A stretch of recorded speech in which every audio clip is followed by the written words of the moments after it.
नमस्कार। पिछले वीडियो में हमने ट्रांसफॉर्मेशन के बारे में चर्चा किया था।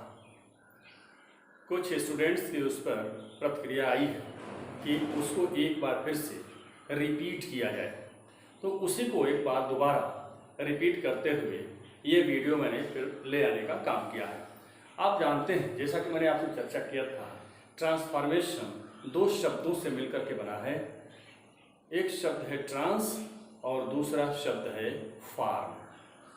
ट्रांस का अर्थ होता है बदलना और फॉर्म का अर्थ होता है रूप। दोनों जब मिल जाते हैं तो पूरा समेकित अर्थ होता है ट्रांसफॉर्म, अर्थात रूप बदलना। ये वर्ब है और इसी ट्रांसफॉर्म से बनता है ट्रांसफॉर्मेशन, अर्थात रूपांतरण, रूप बदलना। अब आपको किसका रूप बदलना है यह ध्यान देना है। ट्रांसफॉर्मेशन के अंतर्गत हम वाक्यों का रूपांतरण करते हैं। We change a sentence from one grammatical structure to another grammatical structure without changing its sense और मीनिंग। किसी भी वाक्य का अर्थ बदले बिना उसको एक ग्रामेटिकल स्ट्रक्चर से दूसरे ग्रामेटिकल स्ट्रक्चर में चेंज करने की प्रक्रिया को हम ट्रांसफॉर्मेशन कहते हैं। अब एक चीज आप ध्यान रखेंगे, ट्रांसफॉर्मेशन के अंतर्गत हम किन किन विधियों का प्रयोग करते हैं, ये बड़ा इंपॉर्टेंट है। और यहाँ मैं आपसे ये बताना चाहूँगा कि आपने विगत में इसके पहले 11 में, 10 में, 9 में या और पहले जूनियर हाई स्कूल्स में जितना भी ग्रामेटिकल कॉन्सेप्ट्स का अध्ययन किया है उनका एक बार पुनः यहाँ पर एप्लीकेशन करना है। यह जान लेना आपको आवश्यक है। कोई नई चीज नहीं है, लेकिन पूरा का पूरा जो ग्रामेटिकल कॉन्सेप्ट आपने इसके पहले पढ़ा है उस सबका एप्लीकेशन यहाँ पर आपको करना है।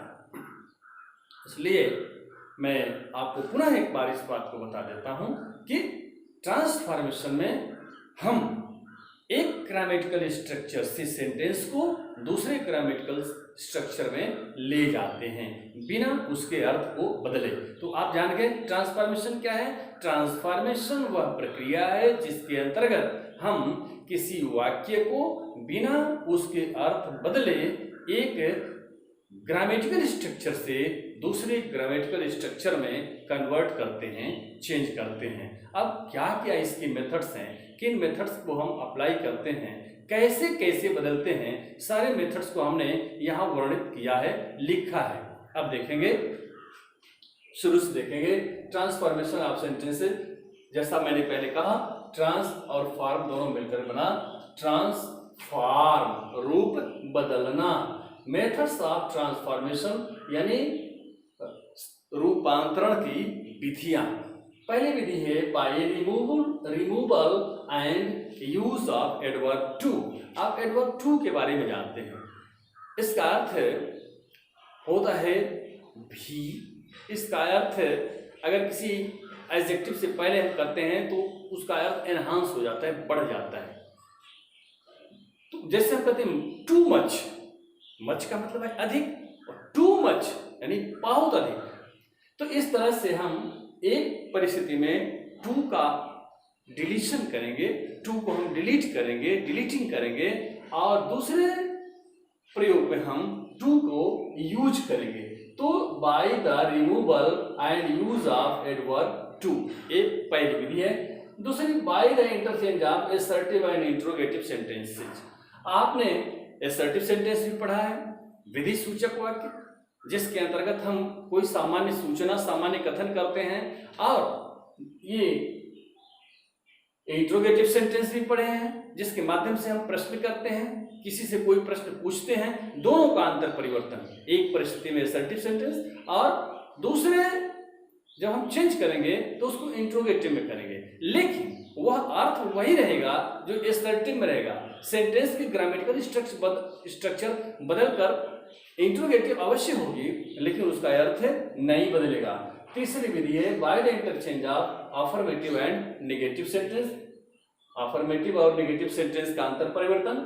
चौथी विधि है bye the interchange of assertive and exclamatory sentence. आपने नरेशन में बहुत ज्यादा इसका अध्ययन किया, एसर्टिव और एक्सक्लेमेटरी सेंटेंस का। इसके बाद अगली विधि है bye the interchange of active and passive voice. आपने पढ़ा है, यहां भी पढ़ेंगे, मैं सिर्फ उस पर लाइट थ्रो करने का काम कर रहा हूं कि आपको ये ना पता चले, आपको ये ना मालूम होने लगे कि ये कोई नई चीज है।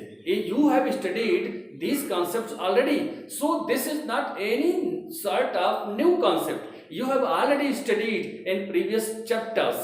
Now see here, by the interchange of active and passive, by the interchange of one part of speech for another, you have studied parts of speech. How many parts of speech? You have studied at least 8 parts of speech: noun, pronoun, adjective, verb, adverb, preposition, conjunction and interjection. अब ऐसी परिस्थिति आएगी कि किसी एक parts of speech के स्थान पर आप दूसरे पार्ट्स ऑफ स्पीच का प्रयोग कर दिए, सेंटेंस आपका दूसरा ग्रामेटिकल स्ट्रक्चर ले लिया और फिर उसको हटा करके पहले वाले को कर दिए, फिर सेंटेंस दूसरा ग्रामेटिकल स्ट्रक्चर ले लिया। इस प्रकार आपने एक पार्ट्स ऑफ स्पीच के स्थान पर दूसरे पार्ट्स ऑफ स्पीच का प्रयोग करते हुए सेंटेंस को ट्रांसफॉर्म कर लेते हैं। अगला है bye the interchange of degree of comparison. Degree of comparison से आप भली भांति परिचित हैं। जब हम किसी व्यक्ति या वस्तु के गुण की तुलना करते हैं दूसरे व्यक्ति, वस्तु, स्थान वगैरह से, यानी एक नाउन की तुलना, उसके गुणों की तुलना दूसरे नाउन से करते हैं। ऐसी परिस्थिति में हम 3 प्रकार की डिग्रीज का प्रयोग करते हैं। आप पढ़े हैं पॉजिटिव, कंपैरेटिव एंड सुपरलेटिव। इसको फिर एक बार पढ़ेंगे, इसका एप्लीकेशन भी करेंगे। अगला है by the different ways of expressing condition and contrast. Condition और कंट्रास्ट इन शब्द को और अंतर विरोध को प्रदर्शित करने के भिन्न भिन्न तरीके हैं, उनके द्वारा भी हम सेंटेंसेज को ट्रांसफॉर्म करते हैं। अगला है bye the interchange of direct and indirect narration. आपने खूब पढ़ा है डायरेक्ट एंड इनडायरेक्ट नरेशन। अगला है bye the interchange of simple and complex sentence. अभी इसके पहले वाले चैप्टर में जब आप सिंथेसिस का चैप्टर पढ़ रहे थे, इसको पढ़ें। Bye the interchange of simple of complex sentence, यानी सिंपल भी पढ़े, कॉम्प्लेक्स भी पढ़े, सिंपल भी पढ़े, कंपाउंड भी पढ़े। ये तो 11वां है bye the interchange of simple and compound sentence. एक परिस्थिति में सिंपल सेंटेंस रहेगा और उसको हम कन्वर्ट करेंगे कंपाउंड सेंटेंस में। अगर कंपाउंड सेंटेंस है और ऐसा डायरेक्शन हो कि उसको सिंपल में ले आइए, तो उसको आप सिंपल में ले आएंगे। कैसे ले आएंगे अगले वीडियोस में हम पढ़ेंगे, इसको अगले लेक्चर में बताएंगे। और अगला है, लास्ट है bye the interchange of complex and compound sentence. अब मान लीजिए दोनों सेंटेंस हैं, एक तरफ कॉम्प्लेक्स है और निर्देश है जो कंपाउंड में बदलना है, तो आप कॉम्प्लेक्स को कंपाउंड में कैसे ले जाएंगे, या कंपाउंड में है तो कॉम्प्लेक्स में कैसे ले आएंगे। इस तरह की परिस्थितियों को आप ट्रांसफॉर्मेशन कहते हैं। तो आज के लेक्चर में बस इतना ही। आपने different methods of transforming of sentences from one grammatical structure to another grammatical structure ये देखा। और एक बार फिर मैं इसको रेखांकित कर देना चाहता हूं कि ट्रांसफॉर्मेशन वह प्रक्रिया है जिसके अंतर्गत किसी वाक्य को एक ग्रामेटिकल स्ट्रक्चर से दूसरे ग्रामेटिकल स्ट्रक्चर में परिवर्तन करते हैं बिना उसके अर्थ को बदले। ठीक है, बिना उसके अर्थ को बदले किसी वाक्य को एक व्याकरणीय संरचना से दूसरी व्याकरणीय संरचना में परिवर्तित करने की प्रक्रिया को ही हम रूपांतरण कहते हैं। That's all, thank you.